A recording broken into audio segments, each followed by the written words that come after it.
നമസ്കാരം. മാരുതിയുടെ ഒരു പോർട്ട്ഫോളിയോ നമ്മൾ നോക്കുകയാണെന്നുണ്ടെങ്കിൽ ഒരുപാട് വാഹനങ്ങൾ സെയിം കാറ്റഗറിയിൽ വരത്തക്ക രീതിയിലുണ്ട്. അതിൻ്റെ പ്രൈസ് അങ്ങോട്ടും ഇങ്ങോട്ടും ഓവർലാപ്പ് ചെയ്തുകൊണ്ടിരിക്കുന്നുണ്ട്. പക്ഷേ മാരുതി ഏത് വാഹനം ഇറക്കിയാലും അത്യാവശ്യം നല്ല സെയിലുണ്ട്. ഫോർ എക്സാമ്പിൾ മാരുതിയുടെ ഒരു വാഹനം ഒരു 5000-6000 യൂണിറ്റൊക്കെയാണ് വിറ്റ് പോകുന്നതെങ്കിൽ മാരുതിയെ സംബന്ധിച്ചിടത്തോളം അത് വളരെ കുറച്ച് വിൽക്കുന്നൊരു വാഹനമാണ്. ഇപ്പോൾ നമ്മൾ നോക്കുകയാണെന്നുണ്ടെങ്കിൽ Alto K10, Celerio, WagonR, Swift, Spresso, അത് മാത്രമല്ല അതിന് മുകളിലേക്ക് പോകുകയാണെന്നുണ്ടെങ്കിൽ ഇഗ്നിസ്, ബലീനോ, ഫ്രോങ്സ്, ഇങ്ങനെയുള്ള ഒരുപാട് വാഹനങ്ങളുണ്ട്. പക്ഷേ ഇതിൻ്റെ എല്ലാം പ്രൈസ് നോക്കിക്കഴിഞ്ഞാൽ ഈവൻ വാഗണാർ പോലെയുള്ള വാഹനങ്ങളൊക്കെ നമ്മൾ ഉൾപ്പെടുത്തിയാൽ പോലും പ്രൈസ് അങ്ങോട്ടും ഇങ്ങോട്ടും ഓവർലാപ്പ് ചെയ്തിരിക്കും. എന്നാൽ പോലും വാഹനങ്ങൾക്ക് നല്ല സെയിലുണ്ട്. ഇന്നത്തെ വീഡിയോയിലൂടെ നമ്മൾ ഡിസ്കസ് ചെയ്യാൻ പോകുന്നത് ബലീനോയെ കുറച്ചൊന്ന് റേസ് ചെയ്ത് ഗ്രൗണ്ട് ക്ലിയറൻസ് കൂട്ടി യൂറോപ്യൻ മാർക്കറ്റിലേക്കുള്ള എസ്-ക്രോസിൻ്റെ മുഖഭാവവുമായിട്ട് ഇന്ത്യൻ മാർക്കറ്റിലേക്ക് കൊണ്ടുവന്ന മറ്റൊരു വാഹനമാണ് ഫ്രോങ്സ്. ഫ്രോങ്സ് എന്ന് പറയുന്നത് യഥാർത്ഥത്തിൽ ബലീനോ തന്നെയാണ്. ഒരേ ഒരു ഡിഫറൻസ് മാത്രമാണ് അതിലുള്ളൂ. കാരണം അതിൻ്റെ ഗ്രൗണ്ട് ക്ലിയറൻസ് 190 മില്ലിമീറ്ററായിട്ട് ഉയർത്തി.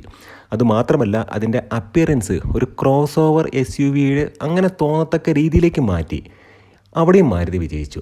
എൻജിൻ ബേയുടെ മറ്റൊരു വ്ളോഗിലേക്ക് അവർക്കും ഹാർദമായ സ്വാഗതം. ഇന്നത്തെ വ്ളോഗിലൂടെ നമ്മൾ ഡിസ്കസ് ചെയ്യുന്നത് ഫ്രോങ്സ് നിങ്ങൾ പരിഗണിക്കേണ്ടതായിട്ടുണ്ടോ. തീർച്ചയായിട്ടും ഈ ഒരു കോണ്ടൻറ്റ് നിങ്ങൾക്ക് ഉപകാരപ്രദമാകും എന്ന് വിശ്വസിക്കുന്നു. കാരണം ഫ്രോങ്സ് എന്ന് പറയുന്ന വാഹനം എടുക്കാൻ ഇഷ്ടപ്പെടുന്ന ഒരുപാട് ആൾക്കാരുണ്ട്. ഇന്നത്തെ ഈ ഒരു സാഹചര്യത്തിൽ ഈ ഒരു വാഹനത്തിന് റിലവൻസുമുണ്ട്. തീർച്ചയായിട്ടും നമ്മുടെ കോണ്ടൻറ്റ് ഇഷ്ടപ്പെട്ടിട്ടുണ്ടെങ്കിൽ നമ്മുടെ ചാനലിനെ ഒന്ന് സപ്പോർട്ട് ചെയ്യുക, സബ്സ്ക്രൈബ് ചെയ്യുക, മാക്സിമം ലൈക്ക് ചെയ്യുക, ഷെയർ ചെയ്യുക, കമൻറ്റ് ചെയ്യുക. 2 എൻജിൻ ഓപ്ഷനിൽ ഈ ഒരു വാഹനം അവൈലബിൾ ആണ്. First of all 1 litre turbocharged 3 cylinder petrol എഞ്ചിനുണ്ട്. നമുക്കറിയാം 998 cc ആണ് കൃത്യമായിട്ട് പറയുകയാണെന്നുണ്ടെങ്കിൽ അതിൻ്റെ ഒരു ക്യൂബിക് കപ്പാസിറ്റി എന്ന് പറയുന്നത്. 98.69 bhp ആണ് അതിൻ്റെ പവർ. ഈ ഒരു പവർ അപ്രോക്സിമേറ്റ്ലി ഒരു 5000 to 5500 RPM ജനറേറ്റ് ചെയ്യുന്നത്. മാത്രമല്ല ടോർക്കിലേക്ക് നോക്കുകയാണെന്നുണ്ടെങ്കിൽ 147 Nm ടോർക്ക്. കൃത്യമായിട്ട് പറയുകയാണെന്നുണ്ടെങ്കിൽ 147.6 Nm ടോർക്കാണ്. അത് 2000 RPM മുതൽ ഒരു 4300-4500 RPM തീർച്ചയായിട്ടും നമുക്ക് ലഭിക്കുന്നതായിരിക്കും. അങ്ങനെ നോക്കുമ്പോഴത്തേക്കും ഈ ഒരു എൻജിൻ പ്രൊവൈഡ് ചെയ്യുന്ന മൈലേജ് എന്ന് പറയുന്നത് അപ്രോക്സിമേറ്റ്ലി ഒരു റിയൽ ലൈഫിലൊക്കെ നമുക്ക് കിട്ടുന്നത് ഒരു 16 to 17 ഹൈവേയിൽ കിട്ടും. അതുമാത്രമല്ല നമ്മൾ നോർമലി അത് യൂസ് ചെയ്യുകയാണെങ്കിൽ നമ്മുടെ നോർമൽ ആയിട്ടുള്ള ആവശ്യങ്ങൾക്ക് യൂസ് ചെയ്യുകയാണെന്നുണ്ടെങ്കിൽ എങ്ങനെ നോക്കിയാലും എബോവ് 15 തീർച്ചയായിട്ടും കിട്ടും. ഹൈവേയിലേക്ക് പോവുകയാണെന്നുണ്ടെങ്കിൽ 18 ടച്ച് ചെയ്യിക്കാം തീർച്ചയാണ്. ഇനി രണ്ടാമത്തെ എഞ്ചിൻ എന്ന് പറയുന്നത് അത് 1.2 4 സിലിണ്ടർ എഞ്ചിനാണ്. അത് ഡ്യുവൽ ജെറ്റ് ഡ്യുവൽ VVT എഞ്ചിനാണ്. നമുക്കറിയാം, നമുക്ക് ഓൾറെഡി ഈ ഒരു എഞ്ചിനെക്കുറിച്ച് വളരെ നല്ല എഞ്ചിനാണ്. അത് ഓണാണോ എന്ന് പോലും നമുക്കറിയില്ല. അത്രമേൽ റിഫൈൻഡ് ആയിട്ടുള്ള എഞ്ചിനാണ്. കാരണം ഈ ഒരു സെഗ്മെൻറ്റിൽ ദ ബെസ്റ്റ് എഞ്ചിൻ എന്ന് തന്നെ ഈ ഒരു എഞ്ചിനെ പറയാം. 1197 cc ആണ് ഈ ഒരു എഞ്ചിൻ്റെ ക്യൂബിക് കപ്പാസിറ്റി എന്ന് പറയുന്നത്. ഇൻലൈൻ 4 വാൽവാണ്, DOHC ആണ്, നമുക്കറിയാവുന്ന കാര്യമാണ്. അതുകൊണ്ട് അതിനെക്കുറിച്ച് എടുത്ത് പറയുന്നില്ല.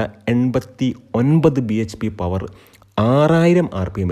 അത് കുറച്ച് പവർ എടുത്ത് വരാനൊരു സമയമെടുക്കും. എന്നാൽ പോലും വളരെ ക്വിക്കായിട്ട് ഈ ഒരു വാഹനം പവർ എടുക്കുന്നുണ്ട്. ഇനി അതിൻ്റെ ഒരു ടോർക്കിലേക്ക് നമ്മൾ നോക്കുകയാണെന്നുണ്ടെങ്കിൽ 113 Nm ടോർക്കാണ്. അത് 4000 RPM ജനറേറ്റ് ചെയ്യുന്നുണ്ട്.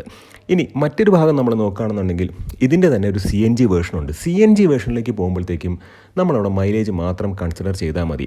ഈ പറഞ്ഞ 1.2 ലിറ്റർ 4 സിലിണ്ടർ എഞ്ചിൻ നൽകുന്ന മൈലേജ് എന്ന് പറയുന്നത് 21.79 ആണ്. അത് ARAI സർട്ടിഫൈ ചെയ്തിട്ടുള്ള മൈലേജാണ്. എന്നാൽ ഇതിൻ്റെ CNG version, compressed natural gas, ആ ഒരു വേർഷനിലേക്ക് നമ്മൾ നോക്കുകയാണെന്നുണ്ടെങ്കിൽ 76 bhp പവറാണ്. വളരെ പവർ കുറവാണെന്ന് നമുക്ക് തീർച്ചയായിട്ടും പറയാം. 76 bhp എന്ന് പറയുന്നത് 6000 RPM ജനറേറ്റ് ചെയ്യുന്നത്. അത് മാത്രമല്ല ടോർക്കിലേക്കൊക്കെ വരുമ്പോഴത്തേക്കും ആ ഫിഗർ ഇവിടെ പറയുമ്പോൾ തന്നെ ഒരു വിഷമം തോന്നും. കാരണം 98.8 Nm ടോർക്കാണ്. അത് 4300 RPM ജനറേറ്റ് ചെയ്യുന്നത്. മറ്റൊരു വശം നോക്കുമ്പോൾ വളരെ സന്തോഷമുണ്ട്. കാരണം മൈലേജ് 28.51 കിലോമീറ്ററാണ് 1 കിലോഗ്രാം CNGയിൽ ഇവർ ക്ലെയിം ചെയ്യുന്ന മൈലേജ് എന്ന് പറയുന്നത്. പിന്നെ ഈ ഒരു വാഹനത്തിലേക്ക് നമ്മൾ നോക്കുകയാണെന്നുണ്ടെങ്കിൽ 16 ഇഞ്ചിൻ്റെ അലോയ് വീൽസ് ആണ് കൊടുത്തിട്ടുള്ളത്. 16 ഇഞ്ച് പ്രൊഫൈലാണ് വന്നിട്ടുള്ളത്. ടയർ 195/60 R16 ആണ്. ഡയമെൻഷൻ എന്ന് പറയുന്നത് നമുക്കറിയാം 3995 മില്ലിമീറ്ററാണ് ഈ ഒരു വാഹനത്തിൻ്റെ ലെങ്ത്ത്. എന്തുകൊണ്ടാണ് 5 മില്ലിമീറ്റർ കുറച്ചത് എന്ന് ചോദിച്ചാൽ നമുക്ക് ടാക്സിൻ്റെ ബെനിഫിറ്റ് വേണം, അതുകൊണ്ടാണ്. ഇനി വിഡ്ത്തിലേക്ക് നോക്കുകയാണെന്നുണ്ടെങ്കിൽ 1765 മില്ലിമീറ്ററാണ് വിഡ്ത്ത്. ഹൈറ്റിലേക്ക് നോക്കുകയാണെന്നുണ്ടെങ്കിൽ കുറച്ച് കുറവാണ്, 1550 മില്ലിമീറ്ററാണ്. വീൽ ബേസ് എന്ന് പറയുന്നത് 2520 മില്ലിമീറ്ററാണ്. ഗ്രൗണ്ട് ക്ലിയറൻസ് എന്ന് പറയുന്നത് 190 മില്ലിമീറ്റർ ഗ്രൗണ്ട് ക്ലിയറൻസ് ഉണ്ട്. ടേണിംഗ് റേഡിയസ് 4.9 മീറ്ററാണ് ഈ ഒരു വാഹനത്തിൻ്റെ ടേണിംഗ് റേഡിയസ് എന്ന് പറയുന്നത്. 37 ലിറ്ററാണ് ഈ ഒരു വാഹനത്തിൻ്റെ ഫ്യൂൽ ടാങ്ക് കപ്പാസിറ്റി എന്ന് പറയുന്നത്. നമ്മൾ നോക്കുകയാണെന്നുണ്ടെങ്കിൽ ബൂട്ട് സ്പേസ് അപ്രോക്സിമേറ്റ്ലി ഒരു 308 ലിറ്റർ ബൂട്ട് സ്പേസ് നമുക്ക് ഈ ഒരു വാഹനത്തിൽ പ്രൊവൈഡ് ചെയ്യുന്നുണ്ട്. ബലീനോ ആയിട്ട് കമ്പയർ ചെയ്യുമ്പോഴത്തേക്കും മച്ച് ബെറ്ററാണ് ഫ്രോങ്സ് എന്ന് പറയുന്നത്. ഫ്രോങ്സിനകത്ത് നമ്മൾ ഏറ്റവും കൂടുതൽ ഇമ്പോർട്ടൻസ് കൊടുക്കുന്ന ഒരു എഞ്ചിൻ എന്ന് പറയുന്നത് ഇത്രമേൽ റിഫൈൻഡ് ആയിട്ടുള്ളൊരു എഞ്ചിനും അത് മാത്രമല്ല അതിൻ്റെ ഒരു ഗിയർ ബോക്സുമാണ്. AGS വരുന്നുണ്ട്. നമുക്കറിയാം AGSന് അതിൻ്റേതായിട്ടുള്ള ലാഗ് കാര്യങ്ങളൊക്കെ ഉണ്ട്. എന്നാൽ മറ്റ് പല വാഹന നിർമ്മാതാക്കളുടെയും AMTയുമായിട്ട് കമ്പയർ ചെയ്യുമ്പോഴത്തേക്കും ദിസ് ഈസ് മച്ച് മോർ ബെറ്ററാണ്. അത് വളരെ കൃത്യമായിട്ട് പറയാം.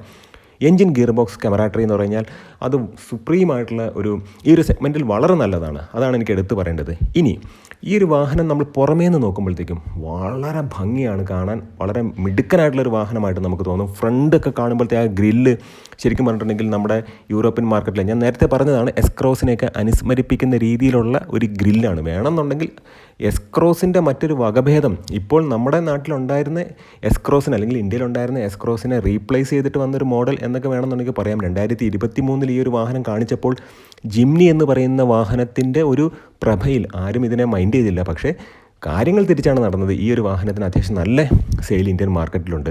ഹാർടെക് പ്ലാറ്റ്ഫോമിൽ തന്നെയാണ് ഈ ഒരു വാഹനം വരുന്നത്. പിന്നെ ഈ ഒരു വാഹനത്തിൻ്റെ അകത്തേക്ക് കയറിയിരിക്കുമ്പോഴാണ് നമുക്ക് കുറച്ച് കാര്യങ്ങൾ വളരെ വൃത്തിയായിട്ട് പറയാനുള്ളത്. പുറത്തുനിന്ന് നോക്കുമ്പോഴത്തേക്കും വളരെ ഭംഗിയുള്ളൊരു വാഹനമാണെങ്കിൽ പോലും ഈ ഒരു വാഹനം അകത്തേക്ക് കയറി ഇരിക്കുമ്പോഴത്തേക്കും വളരെ സൈലൻ്റ് ആയിട്ടുള്ള എഞ്ചിൻ കാര്യങ്ങളൊക്കെ തന്നെയാണ്. അത്യാവശ്യം പവറുണ്ട്. നിങ്ങൾ വലിയൊരു സ്പീഡിൽ ഓടിക്കാനോ പവർ എടുക്കാനോ ആഗ്രഹിക്കുന്ന ആളുകളാണെന്നുണ്ടെങ്കിൽ ടർബോയിലേക്ക് പോവുക. നാച്ചുറലി ആസ്പിറേറ്റഡ് എഞ്ചിൻ എടുക്കുന്നത് 1.2 എടുക്കുന്നത് മിക്കവാറും മൈലേജിനൊക്കെ വേണ്ടിയിട്ടാണ്. പക്ഷേ ഇതിൻ്റെ ഒരു സീറ്റിംഗ് പൊസിഷൻ എന്ന് പറയുന്നത് വളരെ താന്നാണ് ഇരിക്കുന്നത്. ഹൈറ്റ് അഡ്ജസ്റ്റബിൾ സീറ്റിംഗ് ആ ഒരു സെറ്റപ്പ് ഇതിൽ കൊടുക്കാത്തത് എപ്പോഴും നമ്മൾ പറയുന്നൊരു കാര്യമാണ്. കാരണം ഹൈറ്റ് അഡ്ജസ്റ്റബിൾ സീറ്റ് കൊടുക്കുകയാണെന്നുണ്ടെങ്കിൽ അത് ആളുകളുടെ കൺവീനിയൻസിന് ഒരുപാട് ഹെൽപ്പായിരിക്കും. പിന്നെ ഈ ഒരു വാഹനത്തിലേക്ക് ഇരിക്കുമ്പോഴത്തേക്കും നമുക്ക് ഒരു ക്ലസ്ട്രോഫോബിക് ഫീൽ എപ്പോഴും തോന്നും. ഫ്രണ്ട് ജഡ്ജ് ചെയ്യുക എന്ന് പറയുന്നത് ഇപ്പം ഇനീഷ്യലി ഒരു വാഹനം ഓടിച്ച് പഠിക്കുന്ന ഒരാൾക്ക്, ഇപ്പോൾ സ്ത്രീകൾ വാഹനം ഓടിക്കുന്ന സമയത്താണെങ്കിലും അല്ലെങ്കിൽ സ്ത്രീകൾ എന്ന് അങ്ങനെ പറയുന്നില്ല, നല്ല രീതിക്ക് വാഹനം ഓടിക്കുന്ന സ്ത്രീകളുണ്ട്, പുരുഷന്മാരാണെങ്കിലും ആരാണെന്നുണ്ടെങ്കിലും പഠിച്ചു വരുന്ന ആളുകൾക്ക് എക്സ്പെഷ്യലി കുറച്ച് ഹൈറ്റൊക്കെ കുറഞ്ഞ ആളുകൾക്ക്, ഹൈറ്റ് ഉള്ളവരാണെങ്കിൽ പോലും ഇതിൻ്റെ ഫ്രണ്ട് ജഡ്ജ് ചെയ്യുക എന്ന് പറയുന്നത് കുറച്ച് ബുദ്ധിമുട്ടുള്ള കാര്യം തന്നെയാണ്. കാരണം അതിൻ്റെ സീറ്റിംഗ് പൊസിഷൻ എങ്ങനെയാണ്, നമ്മളൊരു കുഴിക്കകത്തിരിക്കുന്ന ഫീലാണ്. ഫ്രണ്ടിൽ രണ്ട് പേർക്കും വലിയ കുഴപ്പമൊന്നുമില്ല. ബാക്കിലേക്ക് വരുമ്പോഴത്തേക്കും നമ്മൾ അങ്ങ് ചാരി അങ്ങ് ഒരു കുഴിക്കകത്ത് ഇങ്ങനെ ഇരിക്കുകയാണ്. നമുക്കൊരു സീറ്റിംഗ് പൊസിഷൻ എന്ന് പറയുന്നത് ഒരു വാഹനത്തിൽ വളരെ ഇമ്പോർട്ടൻ്റ് ആണ്. എക്സ്പെഷ്യലി വാഗണാറൊക്കെ ഇന്ത്യയിൽ ഏറ്റവും നല്ല രീതിക്ക് വിറ്റ് പോകാനുള്ളൊരു കാരണം തന്നെ അതിനകത്തിരിക്കുമ്പോൾ നല്ല രീതിക്ക് ഒരു സീറ്റിംഗ് പൊസിഷനും നല്ല കമാൻഡിങ് ആയിട്ടുള്ളൊരു വിഷനുമുണ്ട്. ഒരു ക്ലസ്ട്രോഫോബിക് ഫീലല്ല. നമുക്ക് ഈ ഒരു വാഗണാറിലൊക്കെ ഇരിക്കുകയാണെന്നുണ്ടെങ്കിൽ ജസ്റ്റ് പുറകോട്ട് നോക്കുകയാണെങ്കിൽ തന്നെ എല്ലാ ഗ്ലാസ്സിലും നമുക്ക് കൃത്യമായിട്ട് അല്ലെങ്കിൽ ഗ്ലാസ്സിലൂടെ പുറമേയുള്ള കാര്യങ്ങൾ വളരെ കൃത്യമായിട്ട് നമുക്ക് കാണാൻ കഴിയും. പക്ഷേ ഇതിനകത്ത് അങ്ങനെയല്ല. ഇതിൻ്റെ ഡിസൈൻ ലാംഗ്വേജ് കൊണ്ട് തന്നെ ബാക്കിലേക്ക് ഇങ്ങനെ ചെരിഞ്ഞിറങ്ങിയിരിക്കുന്നതുകൊണ്ട് തന്നെ നമുക്കറിയില്ല പുറകിൽ എന്താ നടക്കുന്നതെന്ന്. ആ പുറകിലത്തെ ഗ്ലാസ്, അതായത് ഡിക്കിയുടെ അവിടുത്തെ ഗ്ലാസ് എന്ന് പറയുന്നത് വളരെ ചെറുതാണ്. അതിലൂടെ നമുക്കൊരു കാര്യമേ ജഡ്ജ് ചെയ്യാനേ കഴിയില്ല. അതായത് ഇപ്പം നിങ്ങൾക്ക് പറയാം, ഇപ്പം ഈ ഒരു വാഹനത്തിൽ നമുക്ക് 360 ഡിഗ്രി ക്യാമറ ആഡ് ചെയ്യാം, അതല്ലെന്നുണ്ടെങ്കിൽ റിവേഴ്സ് ക്യാമറ ആഡ് ചെയ്യാം. പക്ഷേ എന്തൊക്കെ റിവേഴ്സ് ക്യാമറ ആഡ് ചെയ്താലും ഇതൊക്കെ ശരിക്കും പറഞ്ഞിട്ടുണ്ടെങ്കിൽ ടെക്നോളജിയാണ്. മനുഷ്യൻ്റെ ഒരു പ്രസൻസും അല്ലെങ്കിൽ കോമൺ സെൻസും പ്രസൻസ് ഓഫ് മൈൻഡൊക്കെ ഡിഫറൻ്റ് ആണ്. അപ്പോൾ നമ്മൾ കൃത്യമായിട്ട് ഒബ്സർവ് ചെയ്യണം. ഇപ്പോൾ ബാക്കിലേക്കൊന്ന് വാഹനം എടുക്കുന്ന സമയത്ത് മിററിലൊക്കെ നോക്കിയെടുക്കാം. സെൻട്രൽ മിറർ ORVM ആണെന്നുണ്ടെങ്കിലും IRVM ആണെന്നുണ്ടെങ്കിലും അതൊക്കെ നോക്കിയെടുക്കാം. എന്നാൽ പോലും ഹെഡ് ചെക്ക്, ഷോൾഡർ ചെക്കൊക്കെ ചെയ്യുന്ന സമയത്ത് നമുക്ക് കൃത്യമായിട്ടുള്ളൊരു വിഷൻ ലഭിക്കുന്നില്ല എന്നുള്ളത് പ്രധാനപ്പെട്ട കാര്യമാണ്. ബാക്കിലിരിക്കുന്ന ആൾക്കാരൊക്കെ ലോങ് പോയിട്ടുണ്ടെങ്കിൽ തീർച്ചയായിട്ടും കുറച്ച് കഴിയുമ്പോഴത്തേക്കും ഛർദ്ദിക്കാനുള്ള ടെൻഡൻസി തീർച്ചയായിട്ടും ഉണ്ടായിരിക്കും. അത് ലോങ് പോയ സമയത്ത് അത് ഡിപ്പെൻസ് ആണ്, ആളുകൾ അനുസരിച്ച് ചിലപ്പോൾ മാറിയെന്നിരിക്കാം. എന്നാൽ പോലും ആ ഒരു സീറ്റിംഗ് പൊസിഷൻ, ബാക്കിലെ സീറ്റിംഗ് പൊസിഷൻ എന്ന് പറയുന്നത് നമ്മളിങ്ങനെ ചാഞ്ഞ് ചെരിഞ്ഞ് ഇങ്ങനെ ഒരു കുഴിയിൽ ഇങ്ങനെ കിടക്കുന്നൊരു ഫീലാണ്.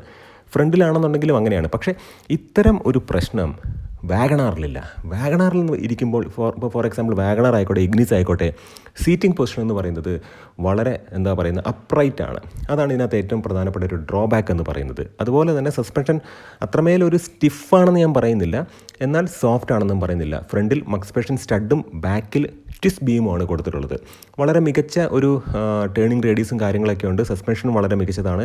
പക്ഷേ ഈ ഒരു വാഹനത്തിൻ്റെ പുറത്തെ ഭംഗി ഈ ഒരു വാഹനത്തിൽ യാത്ര ചെയ്യുമ്പോൾ പേഴ്സണലി എനിക്ക് തോന്നിയില്ല എന്നുള്ളതാണ്. ഇപ്പോൾ നമ്മൾ ഈ ഒരു വാഹനം എടുത്ത് പോകുന്ന സമയത്ത് ചിലപ്പോൾ കൺജസ്റ്റഡ് ആയിട്ടുള്ള റോഡുകളിലൊക്കെ ചെന്നൊന്ന് തിരിക്കേണ്ടി വരികയാണ്. അതല്ലെന്നുണ്ടെങ്കിൽ ഈ ഒരു വാഹനം നമുക്ക് ശരിക്കും നമ്മുടെ വിൻഡോ ഗ്ലാസ്സുകളിലൂടെ പുറത്തെ കാര്യങ്ങൾ കാണാൻ കഴിയുന്നില്ല എന്നുള്ളത് ഒരു വലിയ ന്യൂനതയാണ്. അത് മാത്രമല്ല ബാക്കിൽ നല്ല ഹൈറ്റുള്ള ആളുകൾ ഇരിക്കുകയാണെന്നുണ്ടെങ്കിൽ റൂഫ് ലൈൻ കറക്റ്റായിട്ട് മുട്ടിയില്ല എന്നുള്ള രീതിക്കായിരിക്കും പോകുന്നത്. എന്തൊക്കെ ഫീച്ചറുകളോ കാര്യങ്ങളോ അതല്ലെന്നുണ്ടെങ്കിൽ ഫീച്ചറുകളുടെ അഭാവമോ, ഇപ്പം 6 എയർ ബാഗൊക്കെ ഈ ഒരു വാഹനത്തിലേക്ക് വരും എന്ന് പ്രതീക്ഷിക്കുന്നു. ഈ ഒരു വാഹനത്തിൽ നിലവിൽ 2 എയർ ബാഗൊക്കെ കൊടുത്തിട്ടുണ്ട്.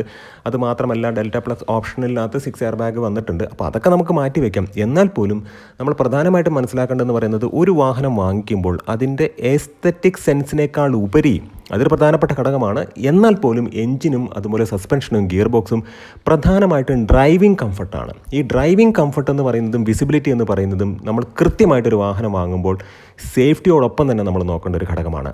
തീർച്ചയായിട്ടും ഈ ഒരു വ്ളോഗ് ഇഷ്ടപ്പെട്ടു എന്ന് വിചാരിക്കുന്നു. നല്ല നല്ല കോണ്ടൻറ്റുകളായിട്ട് നമുക്ക് വീണ്ടും കാണാം. ഫ്രോങ്സ് ഒക്കെ എടുക്കുന്ന സമയത്ത് നിങ്ങൾ തീർച്ചയായിട്ടും ഈ ഒരു വാഹനം ഓടിച്ചു നോക്കുക. ഈ പറയുന്ന കാര്യങ്ങൾ നിങ്ങളൊന്ന് എക്സ്പീരിയൻസ് ചെയ്യുക. നിങ്ങൾ വളരെ ഇടുങ്ങിയ വഴിയിലൊക്കെ കയറിയിട്ട് ഒന്ന് തിരിച്ചു നോക്കുക. ഈ ഒരു വാഹനത്തിൻ്റെ ടേണിംഗ് റേഡിയസും ഈ ഒരു വാഹനത്തിൻ്റെ വിസിബിലിറ്റിയും അതുപോലെ തന്നെ ക്ലസ്ട്രോഫോബിക് ഫീൽ ഉണ്ടെങ്കിൽ തീർച്ചയായിട്ടും നിങ്ങൾ അത്തരം വാഹനങ്ങൾ ഒഴിവാക്കുക. ബിക്കോസ് ബാക്ക് സീറ്റിലൊക്കെ കൂടുതലും ഫാമിലിയൊക്കെ ആയിരിക്കും ഇരിക്കുന്നത്, പ്രായമായ ആളുകളൊക്കെ ഇരിക്കും. അങ്ങനെയുള്ളവരൊക്കെ ഇങ്ങനെ വയറൊടിഞ്ഞ് ഒരു ലീൻ ചെയ്ത് ഇങ്ങനെ ബാക്കിലേക്ക് ചെരിഞ്ഞ് നമുക്കൊരു കമാൻഡിങ് വ്യൂ ഇല്ലാത്ത രീതിയിൽ ഇരിക്കുമ്പോഴത്തേക്കും തീർച്ചയായിട്ടും കുറച്ച് കഴിയുമ്പോഴത്തേക്കും അത് ഹെൽത്ത് ഇഷ്യൂസൊക്കെ വരാനുള്ള സാധ്യതയുണ്ട്. കാരണം ലോങ് ഡ്രൈവിലൊക്കെ വളരെ നമുക്ക് ബുദ്ധിമുട്ടുണ്ടാക്കും. തീർച്ചയായിട്ടും നിങ്ങളിതെല്ലാം ചെക്ക് ചെയ്തതിന് ശേഷം മാത്രം വാഹനങ്ങൾ എടുക്കുക. അപ്പോൾ തീർച്ചയായിട്ടും ഈ ഒരു കോണ്ടന്റ് ഇഷ്ടപ്പെട്ടിട്ടുണ്ടെങ്കിൽ നമ്മുടെ ചാനലിനെ സപ്പോർട്ട് ചെയ്യണം, സബ്സ്ക്രൈബ് ചെയ്യണം, മാക്സിമം ലൈക്ക് ചെയ്യണം, ഷെയർ ചെയ്യണം, കമൻറ്റ് ചെയ്യണം. നിങ്ങളോടുള്ള സ്നേഹം വീണ്ടും പറഞ്ഞുകൊണ്ട് നല്ല നല്ല വ്ളോഗ്സുമായിട്ട് നമുക്ക് വീണ്ടും കാണാം. നന്ദി, നമസ്കാരം.